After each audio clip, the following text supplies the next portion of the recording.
ओम शांति। बाप दादा के विधेय अवस्था पर अव्यक्त मधुर महावाक्य। इजी और अलर्ट रहो। जब चाहे तब शरीर का भान बिल्कुल छोड़कर अशरीरी बन जाना और जब चाहे तब शरीर का आधार लेकर कर्म करना, यह अनुभव है। इस अनुभव को अब बढ़ाना है। बिल्कुल ऐसे ही अनुभव होगा जैसे कि यह स्थूल चोला अलग है और चोले को धारण करने वाली आत्मा अलग है। यह अनुभव ज्यादा चाहिए। सदैव यही याद रखो कि अब गए कि गए, सिर्फ सर्विस के निमित्त शरीर का आधार लिया हुआ है। लेकिन जैसे ही सर्विस समाप्त हो वैसे ही अपने को एकदम हल्का कर सकते हैं। जैसे आप लोग कहाँ भी ड्यूटी की ड्रेस बदल कर घर की ड्रेस पहन लेते हो, वैसे ही सर्विस प्रति ये शरीर रूपी वस्त्र का आधार लिया। फिर सर्विस समाप्त हुई और इन वस्त्रों के बोझ से हल्के और न्यारे हो जाने का प्रयत्न करो। एक सेकंड में चोले से अलग कौन हो सकेंगे? अगर टाइटनेस होगी तो अलग हो नहीं सकेंगे। कोई भी चीज अगर चिपकी हुई होती है तो उसको खोलना मुश्किल होता है। हल्के होने से सहज ही अलग हो जाता है। वैसे ही अगर अपने संस्कारों में कोई भी इजीपन नहीं होगा तो फिर अशरीरीपन का अनुभव कर नहीं सकेंगे। सुनाया था ना कि क्या बनना है? इजी और अलर्ट। ऐसे भी नहीं कि ऐसा इजी रहो जो माया भी इजी आ जाए। कोई समय इजी रहना पड़ता है, कोई समय अलर्ट रहना पड़ता है। अव्यक्त ही मुख्य सब्जेक्ट है। व्यक्त में रहते कर्म करते भी अव्यक्त स्थिति में रहे, इस सब्जेक्ट में पास होना है। अपने बुद्धि की लाइन को क्लियर रखना है। जब रास्ता क्लियर होता है तो जल्दी जल्दी दौड़कर मंजिल पर पहुंचना होता है। पुरुषार्थ की लाइन में कोई रुकावट हो तो उसको मिटाकर लाइन क्लियर करना। इस साधन से ही अव्यक्त स्थिति की प्राप्ति होती है। मिटना कम तो मिलना भी कम। अव्यक्त स्थिति का अनुभव होता है। एक सेकंड भी अव्यक्त स्थिति का अनुभव होता है तो उसका असर काफी समय तक रहता है। अव्यक्त स्थिति का अनुभव पावरफुल होता है। जितना हो सके उतना अपना समय व्यक्त भाव से हटाकर अव्यक्त स्थिति में रहना है। अव्यक्त स्थिति में सर्व संकल्प सिद्ध हो जाते हैं। इसमें मेहनत कम और प्राप्ति अधिक होती है और व्यक्त स्थिति में स्थित होकर पुरुषार्थ करने में मेहनत अधिक और प्राप्ति कम होती है। फिर चलते चलते उलझन और निराशा आती है। इसलिए अव्यक्त स्थिति में सर्व प्राप्ति का अनुभव बढ़ाओ। अव्यक्त मूर्त को सामने देख समान बनने का प्रयत्न करना है। जैसे बाप वैसे बच्चे। ये स्लोगन याद रखो। अंतर को अंतर्मुख होकर मिटाना है। बाप कब निराश होते हैं? परिस्थितियों से घबराते हैं। तो बच्चे फिर क्यों घबराते हैं? ज्यादा परिस्थितियों को सामना करने का साकार सबूत भी देखा। कभी उनका घबराहट का रूप देखा? सुनाया था ना कि सदैव ये याद रखो कि स्नेह में संपूर्ण होना है। कोई मुश्किल नहीं है। स्नेह को सुध बुध रहती है। जब अपने आप को मिटा ही दिया फिर यह मुश्किल क्यों? मिटा दिया ना। जो मिट जाते हैं वह जल जाते हैं। जितना अपने को मिटाना उतना ही अव्यक्त रूप से मिलना। मिटना कम तो मिलना भी कम। मुख के माफिक बुद्धि को जब चाहो तब चलाओ, जब चाहो तब ना चलाओ। बाप दादा एक सेकंड में अव्यक्त से व्यक्त में आ गया। वैसे ही बच्चे भी एक सेकंड में व्यक्त से अव्यक्त हो सकते हैं। जैसे जब चाहे तब मुख से बोले, जब चाहे तब मुख को बंद कर दें। ऐसे होता है ना। वैसे ही बुद्धि को भी जब चाहे तब चलाएं, जब ना चाहे तब ना चले। ऐसा अभ्यास अपना समझते हो। मुख का ऑर्गन्स कुछ मोटा है, बुद्धि मुख से सूक्ष्म है, लेकिन मुख के माफिक बुद्धि को जब चाहो तब चलाओ, जब चाहो तब ना चलाओ, ऐसा अभ्यास है। ये ड्रिल जानते हो। अगर इस बात का अभ्यास मजबूत होता तो अपनी स्थिति भी मजबूत बना सकेंगे। ये है अपनी स्थिति की वृद्धि की विधि। बीच बीच में 1-2 मिनट भी निकाल कर इस बिंदी रूप की प्रैक्टिस करो। व्यक्त में अव्यक्त स्थिति है। बाप दादा से मुलाकात करते समय बिंदु रूप की स्थिति में स्थित विशेष किस समय बनती है? जब एकांत में बैठते हो, तब यहाँ चलते फिरते भी हो सकती है। अंतिम पुरुषार्थ याद की है, इसलिए याद की स्टेज व अनुभव को भी बुद्धि में स्पष्ट समझना आवश्यक है। बिंदु रूप की स्थिति क्या है और अव्यक्त स्थिति क्या है, दोनों का अनुभव क्या क्या है। क्योंकि नाम 2 कहते हैं तो जरूर दोनों के अनुभव में भी अंतर होगा। चलते फिरते बिंदु रूप की स्थिति इस समय कम भी नहीं, लेकिन ना के बराबर ही कहे, इसका भी अभ्यास करना चाहिए। बीच बीच में 1-2 मिनट भी निकाल कर इस बिंदी रूप की प्रैक्टिस करनी चाहिए। जैसे जब कोई ऐसा दिन होता है तो सारे चलते फिरते हुए ट्रैफिक को भी रोककर 3 मिनट साइलेंस की प्रैक्टिस कराते हैं। सारे चलते हुए कार्य को स्टॉप कर लेते हैं। आप भी कोई कार्य करते हो व बात करते हो तो बीच बीच में ये संकल्प हो कि ट्रैफिक को स्टॉप करना चाहिए। 1 मिनट के लिए भी मन के संकल्पों को चाहे शरीर द्वारा चलते हुए कर्म को बीच में रोककर भी यह प्रैक्टिस करना चाहिए। अगर यह प्रैक्टिस नहीं करेंगे तो बिंदु रूप की पावरफुल स्टेज कैसे और कब ला सकेंगे? इसलिए यह अभ्यास करना आवश्यक है। बीच बीच में यह प्रैक्टिस प्रैक्टिकल में करते रहेंगे तो जो आज ये बिंदु रूप की स्थिति मुश्किल लगती है वह ऐसे सरल हो जाएगी जैसे अभी मेजॉरिटी को अव्यक्त स्थिति सहज लगती है। पहले जब अभ्यास शुरू किया तो व्यक्त में अव्यक्त स्थिति में रहना भी मुश्किल लगता था। अभी अव्यक्त स्थिति में रह कार्य करना जैसे सरल होता जा रहा है, वैसे ही ये बिंदु रूप की स्थिति भी सहज हो जाएगी।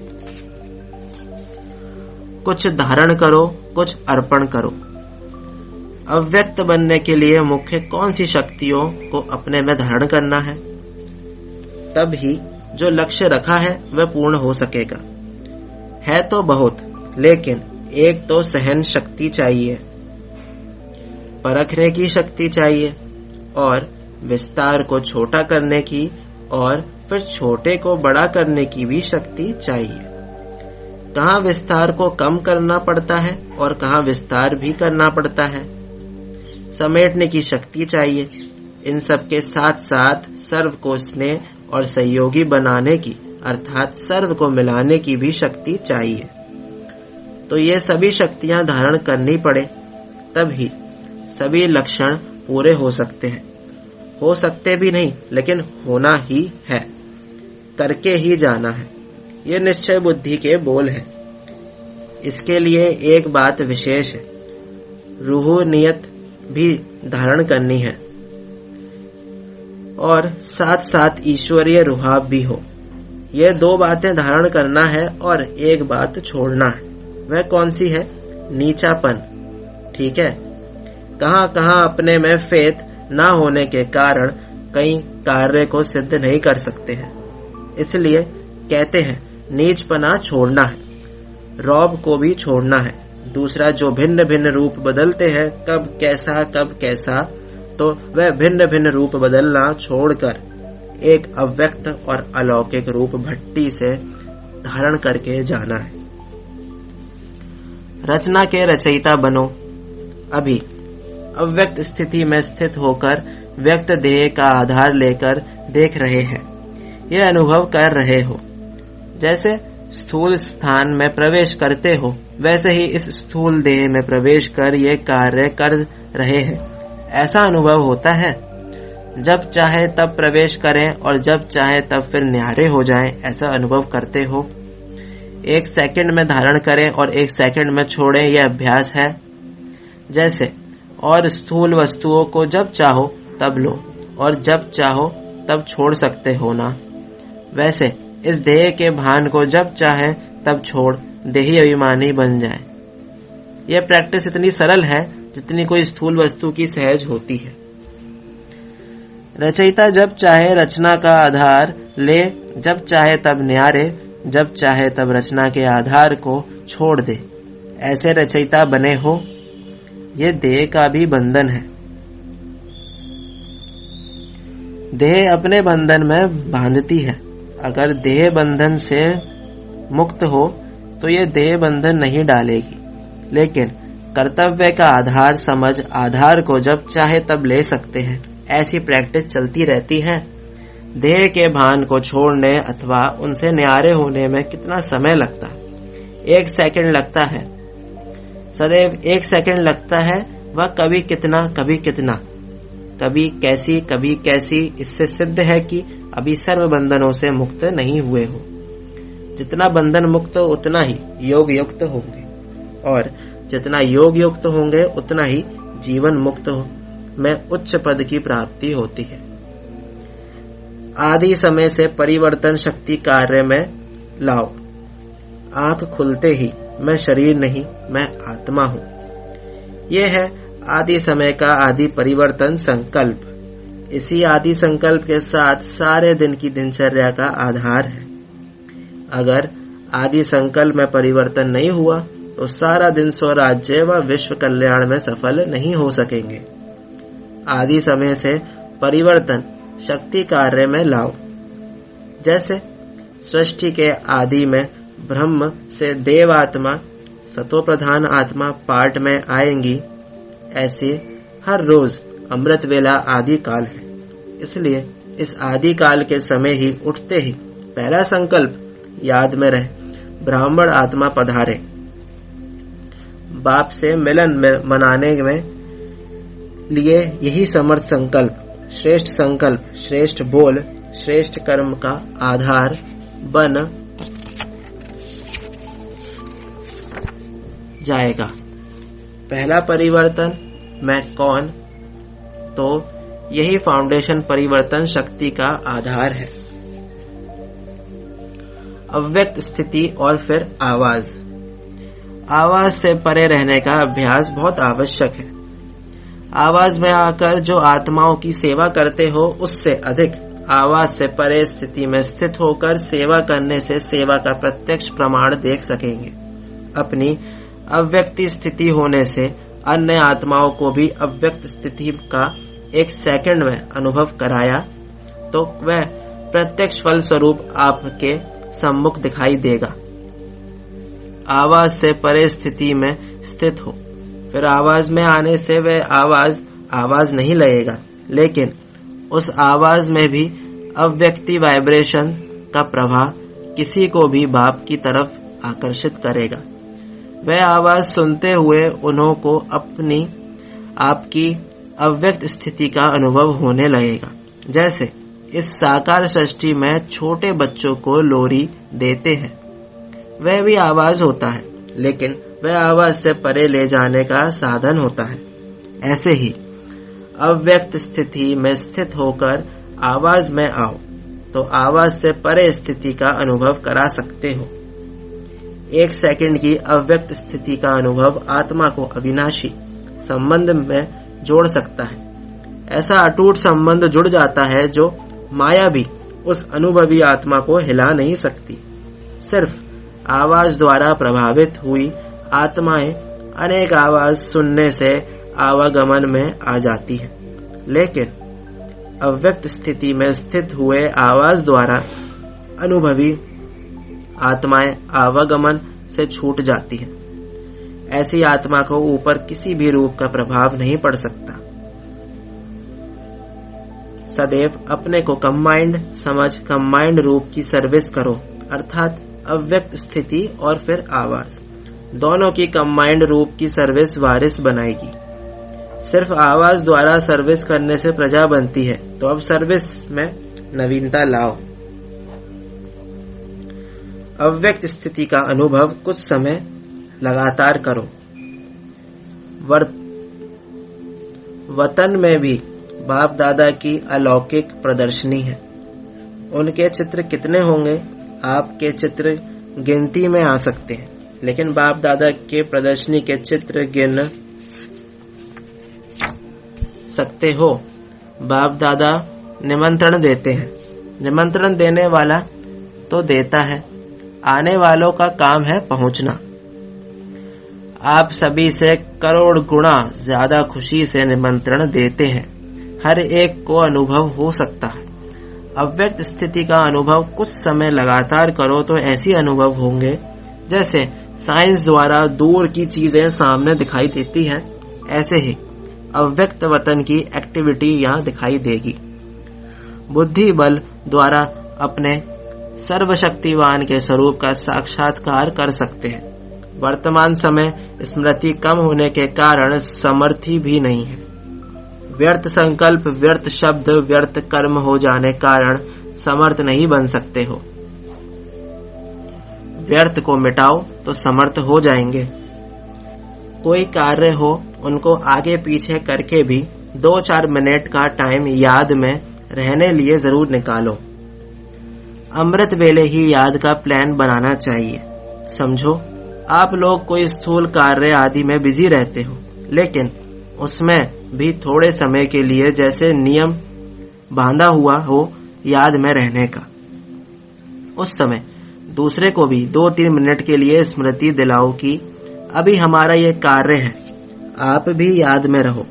जैसे मुकर्रर